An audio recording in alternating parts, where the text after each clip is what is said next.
Hello and welcome to the Tap Market Podcast. I'm your host, Troy Scarborough. I'm an entrepreneur who has started, acquired, and more importantly, is focused on growing companies.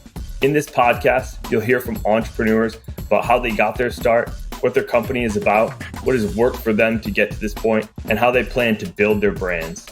Expect to find actionable tactics that you can use to grow your business and get motivated to get through the grind into a meaningful entrepreneurial outcome that will change your life. I'm thrilled to have you here. Be sure to follow us on YouTube and Instagram at Tap Market, and let me know if you've been listening to the podcast. I love connecting and hearing from you. All right, let's get to it.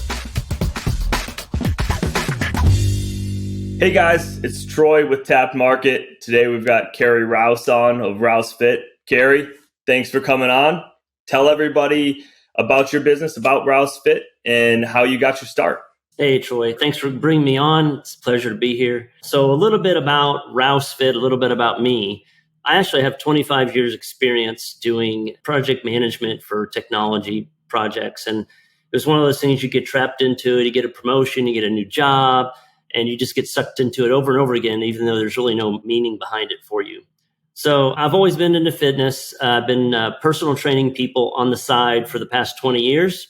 And I turned 50 last year. You know, you look back at your life and you're like, man, I have got to do something differently. I want to do what I love. So I quit my job, probably the best one I've ever had this past summer. And I thought, you know what? I think I could be poor for a couple years and make this work. So that's what I did. And, you know, it wasn't long after starting that, maybe a month, I found Ryan Moran's book about physical products. And I just knew at that point, I had to include physical products in it. And so I started doing some research and thinking through how I was going to do that. And one of the pieces of advice is to look at yourself, right? You know people like you. You understand what their issues are and how to solve those issues. So me being 50 years old and all, I thought, well, what about people that are like over 40 and like just always pushing hard in some sort of physical activity? Because I'm always injuring myself and I'm not going to slow down. And I found out through it being introduced from a friend of mine, some CBD products that just, man, it made the world a difference. And total pain that I was having just completely went away and I can continue to push. So I really had it at that point. I thought, you know what? I've got my audience. I know what the product's going to be. And it is a little bit complicated working with CBD. I know there's a lot of CBD companies out there, but I'm really focusing on the serious athlete. And getting set up was more difficult than I thought it was going to be. You can't advertise like you can with all the other products out there. And also getting credit card processing approval was actually the longest timeline of anything I had to deal with. You get through all that. I hired a special CBD hemp lawyer to help me with all things with, you know, you have to get a special permit and words have to be set up a certain way on the labels.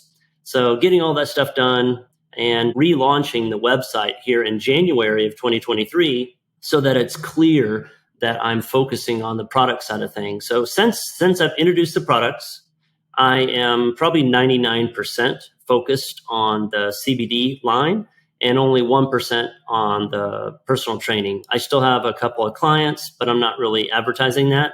Really want to focus on the product side. Take a step back for me and the audience here and tell us about CBD. Because I'm imagining that there's obviously a large portion of the population that's heard of CBD, but they've never been a user. Can you give that educational background of what the products are, how they're made, and what technically makes them so effective and great? Sure. CBD is just one, what they call a cannabinoid. CBN, THC, all these other acronyms that they throw around, they're all cannabinoids. And they're actually in a lot of plants and foods that we already eat. It just so happens that in the hemp plant, it's highly concentrated. And of all the cannabinoids that exist out there, the one that is most plentiful is CBD. So because it's the most plentiful, it's also been the most studied of all the different cannabinoids out there. And the way that they work is everybody in their body has what's called an endocannabinoid system. And that system is responsible for several things. It's not the only thing responsible for these things, but it helps regulate your body's response to pain, immunity, inflammation, sleep, and anxiety. So those things can feel like they're out of whack or not working properly. Your body's not responding properly to those items. It's sometimes because your endocannabinoid system is not working properly. In the introduction of the different cannabinoids, with CBD being the main one, can help restore balance to the endocannabinoid system and allow your body to do what it's supposed to do to regulate those items we're talking about. You can take CBD or other cannabinoids in different forms. One of the most common products is an oil that you put underneath your tongue. You hold it there for about 3 minutes, and that delivers CBD to the whole body and improves wellness for the whole body, getting to the endocannabinoid system throughout. And then there's also some topical creams you can put. It's amazing. This is what sold me on CBD. You just literally put it on the area that's sore. And if the issue is your endocannabinoid system is not working properly, you're going to see a huge difference in reduction of pain. It's just so weird. I just would have never expected something like this from a cream. Another really common one are the gummies that people take for different reasons. And, they could be sleep gummies. And sometimes they have a different combination. All these things, they're not always just CBD. They're sometimes combined with other cannabinoids. There's kind of 3 main designations. There's what's called an isolate, where it's just one cannabinoid. Typically, that's CBD. And then there is a broad spectrum, and that could be a number of cannabinoids, just not THC, which is the hallucinogenic one. And then when you include THC with anything, that is the full spectrum. And everyone has their theories on what works better. I will tell you the thing that's been studied most is CBD. So that's all that I carry. I try not to get into the THC world because it just scares people. And there's also more regulatory hurdles that I have to deal with selling THC type products. And the products that you're particularly creating are specific for the athlete, for this person over 40, 50. So it's not the THC side of it wouldn't really have a need for your athlete target audience. It's the CBD, the pain cream, et cetera, that you have brought to market that's the important piece for you. Yeah, there's different theories out there about, there's a thing called an entourage effect, which is when you do combine certain cannabinoids, they tend to make each other work better. But there is split research on that, whether that is effective at all or there's just not enough of it to really make a difference. There's no measurable way to see what kind of difference it made. So there are some products where it's full spectrum, a broad spectrum. It's not just the CBD isolate that is for the same purposes, creams, tinctures, and in the gummies. I will say this though, for THC, it will slow you down. If you have too much of it, it's going to really slow you down. So that can be good for people for sleep if just regular CBD sleep gummies isn't sufficient for them. But again, I just don't delve into that area. And we've got great results with our CBD isolate sleep gummies. This is fascinating. So where did you get your start? Did you run into a product specifically that you started with yourself that was a third party? Did somebody introduce it to you? Because and you can talk a little bit about this, you're also historically a physical trainer coach. Mm-hmm. You are involved in the industry, if that makes sense, historically too. Yeah. And it was about 3 years ago when I was first introduced to it. It wasn't my brand. It was somebody else's brand. And it was just a topical cream. And to be honest with you, it worked wonderfully, but it wasn't even that strong. So I was just blown away by that. And when I started working with my manufacturer to understand how I wanted my formulation, I wanted it strong. I wanted it as strong as I could get, as strong as I could find anywhere. And that's what we created. Because you don't need to lather it on like it's some kind of lotion for your body. It just takes a small amount on the right area. And for people that are really serious about fitness, me included, I just want it taken care of, right? I want it taken care of as fast as possible and efficiently as possible. If I was given two choices between CBD products, I would choose the more potent one. And one of the frustrations I had when I started looking at the products, even before I created my own line, was that in many cases, they don't tell you the concentration. You have to do the math yourself. They'll sell you on how much CBD is in the whole container. I just don't care how much is in the whole container. I want to know how much I get every time I apply it. So that was something that I wanted to do differently than what I'd seen out there. If I think about some of the other entrepreneurs that are listening to this podcast, they might be a little bit even earlier on than you. So they might have a product idea, but not understand how they're going to get it to market. What did you do first? Did you start a Facebook group? You were a personal trainer, right? So did you go directly to your existing customers that you're coaching and have them try it, give you product feedback, create a Facebook group? I know you have a Facebook group now. How did you get that initial product testing to understand that this is the product I want? And then how did you start to actually reach the broader market? So I had some trial and error, which I think everybody probably needs to expect. Yeah. When I first started on this, the way that I found the product is a little bit different than most people. What I started doing is I would visit spas in the area, and I would see what CBD lines they were carrying. And if the relationship was good, sometimes they would admit, they're like, yeah, this is our own label. And I was like, okay, that means they're white labeled. And it was just a matter of researching to figure out who those manufacturers were, and then asking some questions like, well, why did you choose them? And it's funny, sometimes you'll find out like they went through 4 or 5 different manufacturers. They were bad for this reason, but this one's great. Well, I just cut out some research that I was going to have to do on those other 4 manufacturers.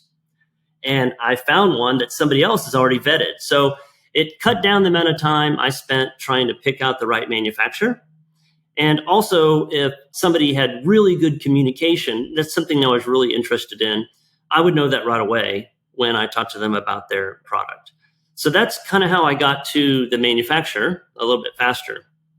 In terms of testing, I will tell you where I started with this whole thing was it wasn't necessarily serious athletes.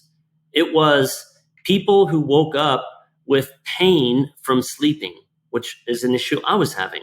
You wake up, your neck's hurt or whatever, you just can't get comfortable.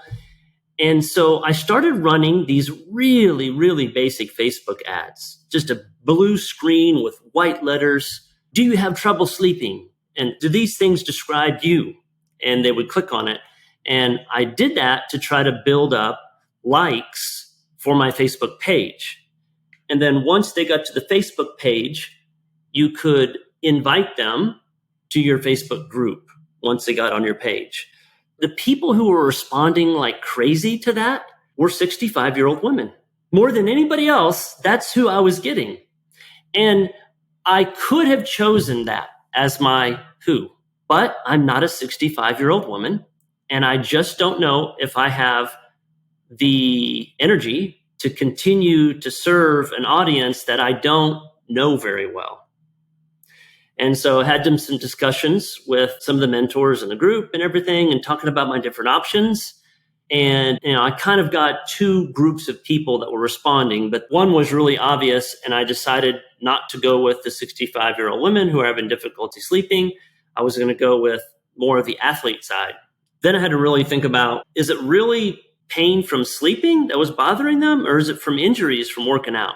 So that's where I was trying to ask more questions in my Facebook group and also try to put together some challenges that were really more focused around fitness, because those are the things I'm just really comfortable with. I can throw up a challenge and I'm be participating and asking other people to participate and share. I will be honest with you though, I gave it maybe 4 or 5 iterations. Maybe that's not enough. But it wasn't getting very much engagement at all.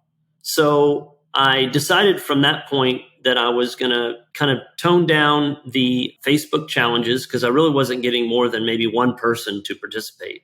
And I shifted my focus then to try to draw in more people and get more recognition. I tried advertising on TikTok.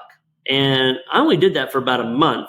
And I'm trying to advertise by giving away white papers for recovery from workout or the right foods to eat or exercises to do, things like that. And I was finding that they weren't drilling down far enough. Like my chances of producing contacts who are actually buyers were pretty small. I just think the quality of people that were coming in from TikTok wasn't nearly high enough.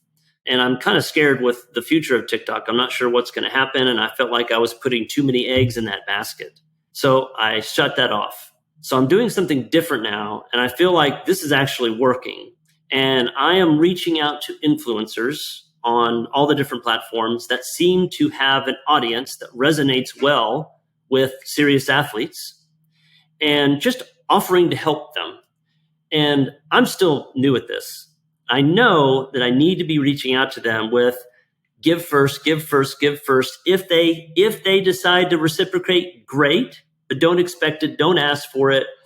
So trying hard to take that kind of mentality. Just what can we do to help them? I mean, one thing that's easy to do is give free products. So I have a couple of sample sizes of things that I just give out. And it's fantastic when they love it. When they love the product and they write back about it, then we have a little bit more conversation about it. And I set them up as affiliates for us.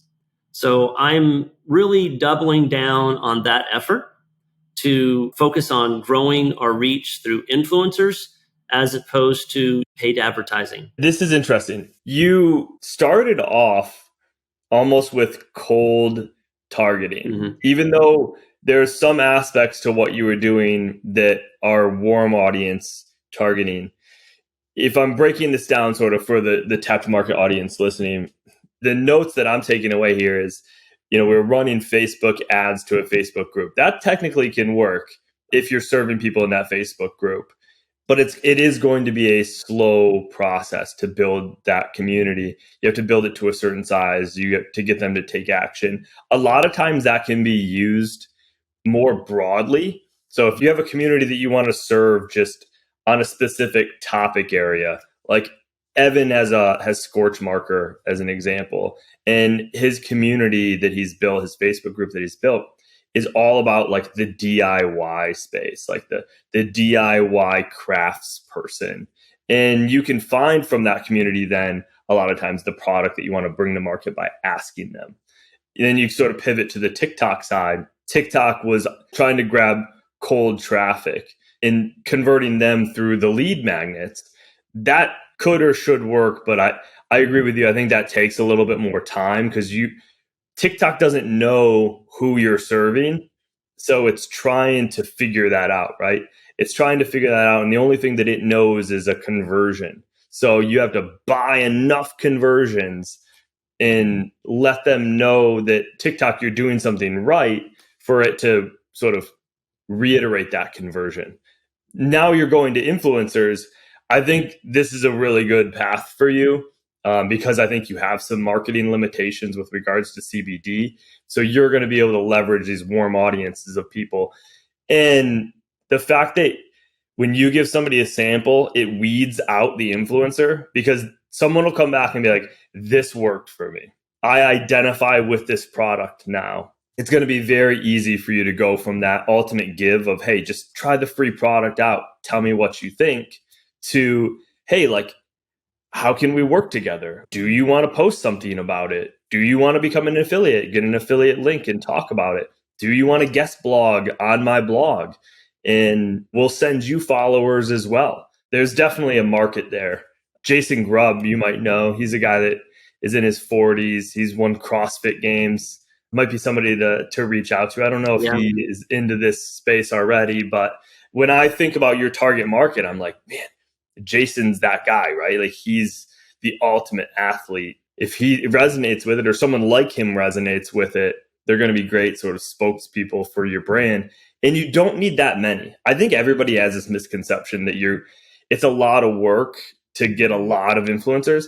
I really think you only need a handful. It's a lot of work to go after the hundreds it may take to get a handful, but it's just like you talked about, introducing yourself, potentially giving them a sample or a free product, getting their feedback. And it's just like any other marketing funnel. You put a bunch of them in the top of the funnel, some of them start to work their way through. And at the bottom of the funnel, you've got 5 that really resonate with your company.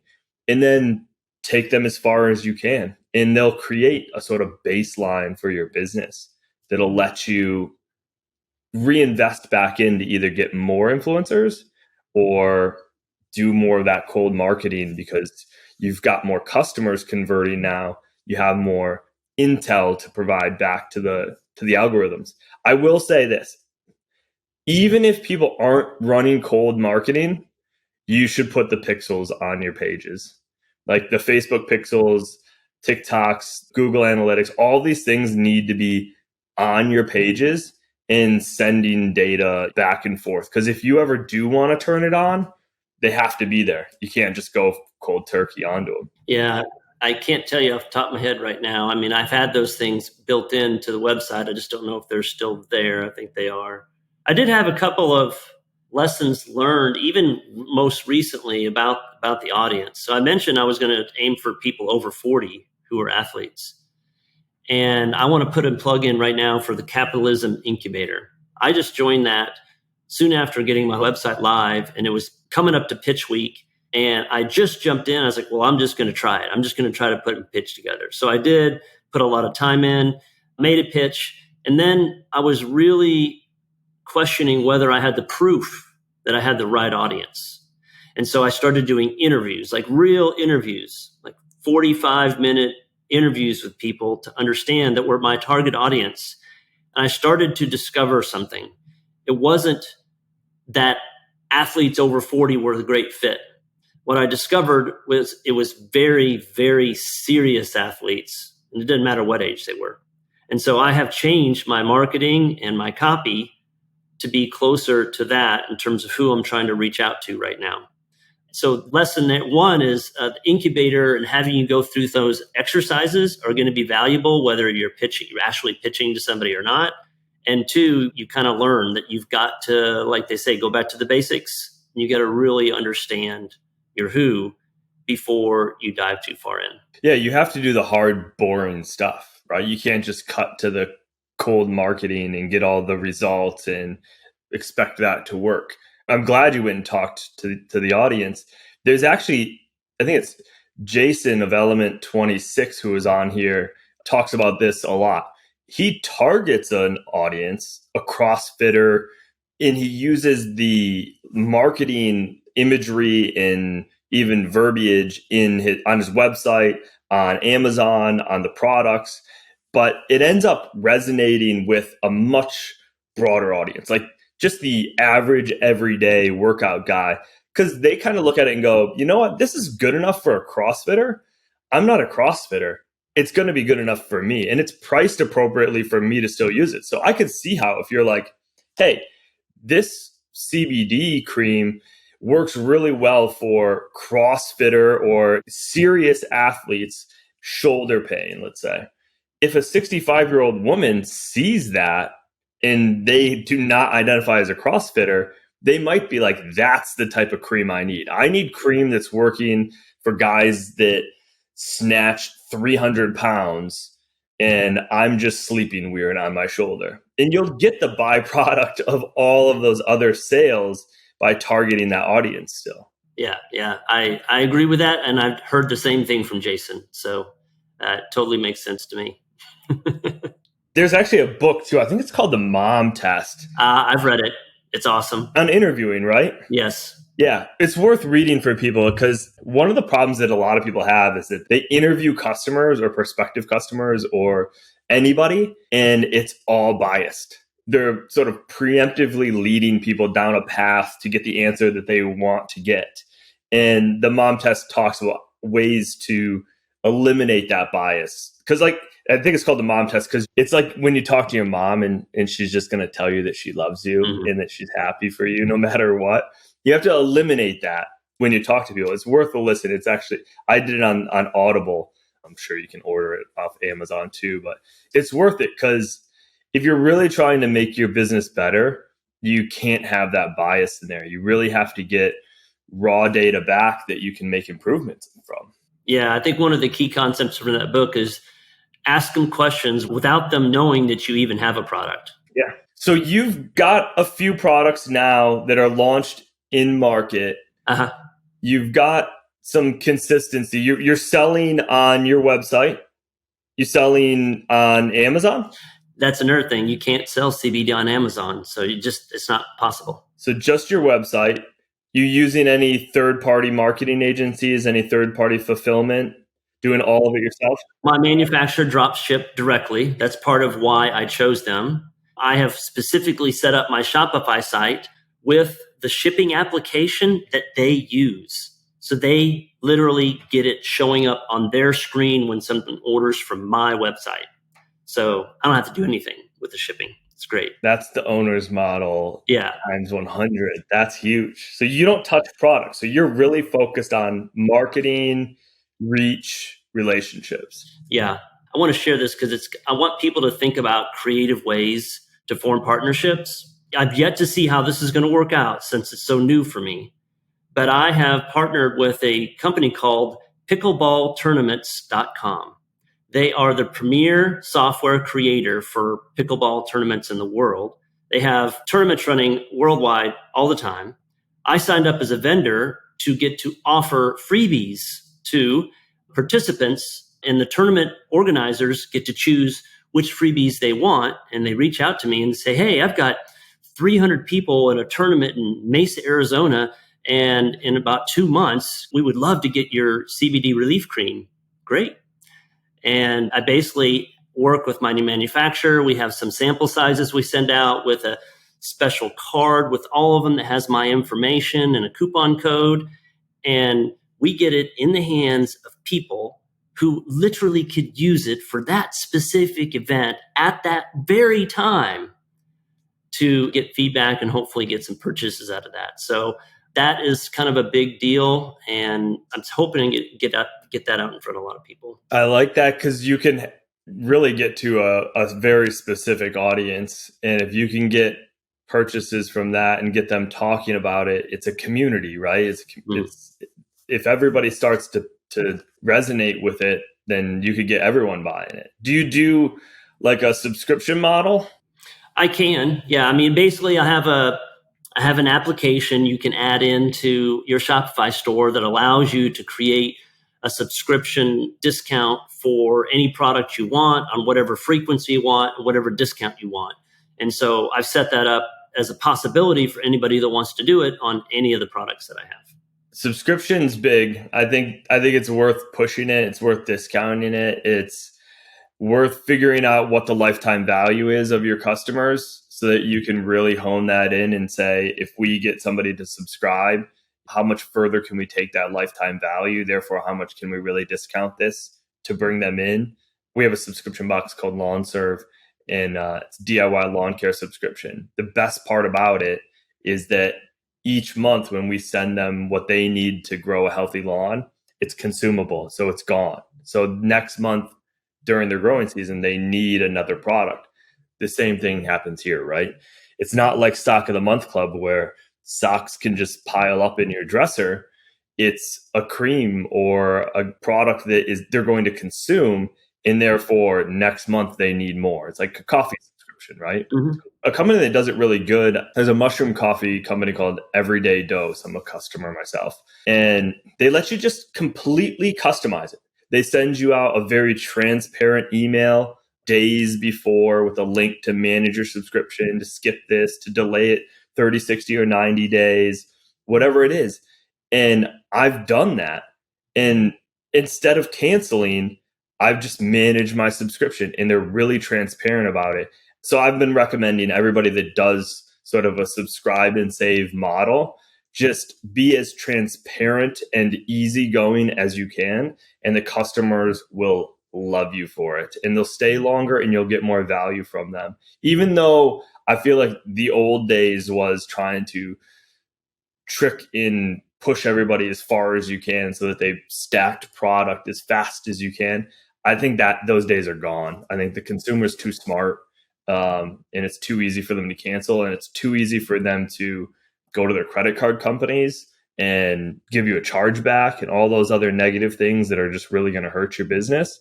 It's just not a good way to do business. Yeah. So turn it on, find those little functionalities and make it work. It'll be a difference.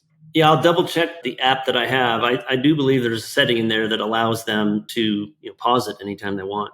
So if this community could help you in any way in sort of the next goal, what's the best way for them to connect with you? Is it buying a product? Is it joining the Facebook group? How are people finding you? For the people in this community, if they feel like their audience includes serious athletes, then I would love to take their product and put it in my newsletter. And if they want, they could put my product in their newsletter. That's one way, that probably the easiest way to work together.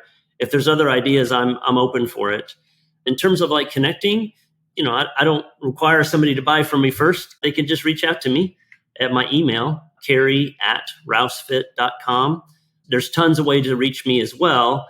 If they go to rousefit.com, if they can reach out that way, I will respond personally to anything that I get. Fair enough. In your plug there, that's exactly why Tapped Market exists, right? Everybody that's listening, just note that this is the future that we believe in, is that co-marketing brand to brand for warm audiences is what small companies needs to be doing. You can find other brands that talk to the same audience as you and find ways to partner up, whether it's putting little card inserts into the mailers, into the boxes that you send out to your existing customers, whether it's social media partnerships for likes, follows, and giveaways, whether it's emailing each other's lists, introducing the products to your audience, or coming on and writing a guest blog about your specific topic, the knowledge that you have on your industry to link back to your company for conversions. Everybody's looking for content. Everybody's looking for value to bring to their audience. Brand to brand, I think, is the most powerful way to do it. That's why Tapped Market exists. I'm looking forward to finding some of the brands that we've talked to do this with and for you, because I think you just have such a unique product. We work with a lot of this like man, dad, athlete space. Myself, Force and Harold, men's accessories, targeting the modern dad, right? We've got Drew Camp at the Epic Dad Company targeting that modern dad, but he has a pre-workout supplement company. You've got Jason with Element 26, who has physical goods with the weight belts, the grips, the knee sleeves. All of these are already like just low-hanging companies that you could partner with that aren't getting into the CBD athlete space at all. And so it's very easy to find ways to work together and where everybody wins, right? If you're a small company, maybe you're giving an affiliate link to a company that's bigger than you so they can earn the difference in the value that they bring to the table in cash for giving the full exposure. There's a bunch of different ways to get unique and creative around that. Yeah, those are all really, really good ideas. I agree totally. And that's how, especially since I really can't directly advertise CBD. So I look to other opportunities like what you just mentioned to work with others. Yeah. And that they'll also have the normal influencers that you think of, the social media influencers as well, right? They'll have people that they work with, and they may be able to make an introduction to one of their influencers to add value to them and say, hey, I know Carey of Rouse Fit. Would you be interested in trying his product, and make an introduction? And it just breaks the ice so much easier for getting the flywheel started for you. If I were you, I'd continue to layer into that. And I'll make a few introductions after this that I think will help get that. And once you prove the concept, it's just off to the races, because now you can tell a brand that you work with, hey, if you've got 25,000 people on your email list, the last guy that emailed 25,000 people about our product made $5,000 or something in affiliate income because our conversion rate was, X. Yeah. It all snowballs. But I appreciate you coming on here and talking to us. I'm looking forward to also having you back as you continue to launch more products. I'm going to push this out to our existing audience at Tapped Market, but also to the Force and Harold team, because I think it's just a perfect fit for our customers. And we talk a lot about health as part of the health, wealth, relationships, and style there. So we'll push that out for them. I'll also be doing some YouTube videos, some UGC through Tapped on the product. So everybody should check out the YouTube channels and the social media channels to get a better understanding of how these products work. So Carey, I appreciate you coming on, bud. This has been fun. Yeah, Troy, this is great. I really appreciate you having me. And I'm thinking maybe in the future I'll incorporate some podcast type stuff, and I'll be reaching out to pick your brain. I like it. So everybody, you can go to rousefit.com. You can go basically on any social media channel. Carey's just a beast when it comes to social media. Look up Rouse Fit and they can find you there. Yeah, it's either going to be Rouse Fit or Rouse Fit Health, depending on the channel. But if you go to the website, Rouse Fit, all the icons are on there. It'll get you anywhere you want to go. Awesome. Thanks, bud. We'll talk soon. All right, thanks. Hi there. If you found this podcast helpful, I would appreciate it if you took a minute to leave a review. This increases the reach to more entrepreneurs and other people interested in the products, brands, entrepreneurial stories, and their successes, so we can create even more positive small business outcomes. Take a screenshot, tag me in your social stories to friends. This means the world to me to know this podcast has influenced your day and life in a positive way, and that we get to be a part of your own journey. With gratitude from me, until next time, go make it a great day.